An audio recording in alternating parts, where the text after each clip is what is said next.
কাশ্মীরের সাম্প্রতিক হামলার জবাবে বুধবার ভোররাতে পাকিস্তানের বিভিন্ন শহরে হামলা চালিয়েছে ভারত।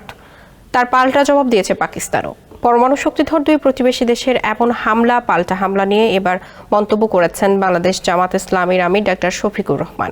তিনি বলেন, পাল্টা হামলার মতো ঘটনা কারোর জন্যই মঙ্গলজনক হবে না। দিন শেষে যুদ্ধ কারোর জন্যই কল্যাণকর নয়। বুধবার নিজের ভেরিফাইড ফেসবুক পেজে দেওয়া এক স্ট্যাটাসে কথা বলেন তিনি। সম্প্রতি কাশ্মীরের পেহেলগামে সন্ত্রাসী হামলায় হতাহতের ঘটনায় গ্রহণযোগ্য, নিরপেক্ষ ও আন্তর্জাতিক তদন্ত হওয়া উচিত বলে মনে করেন জামাতের আমির।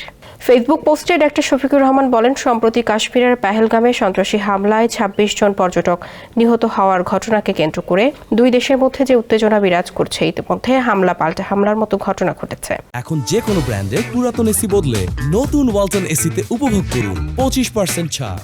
তা কারোর জন্যই মঙ্গলজনক হবে না। তিনি বলেন, এই ঘটনার গ্রহণযোগ্য, নিরপেক্ষ, আন্তর্জাতিক তদন্ত হওয়া উচিত এবং উভয় পক্ষেরই দায়িত্বশীল ভূমিকা পালন করা প্রয়োজন। দিন শেষে যুদ্ধ কারোর জন্যই কল্যাণকর নয়। পরিশেষে কাশ্মীরবাসীর সমস্যার স্থায়ী সমাধান আন্তরিকভাবে কামনা করেন তিনি।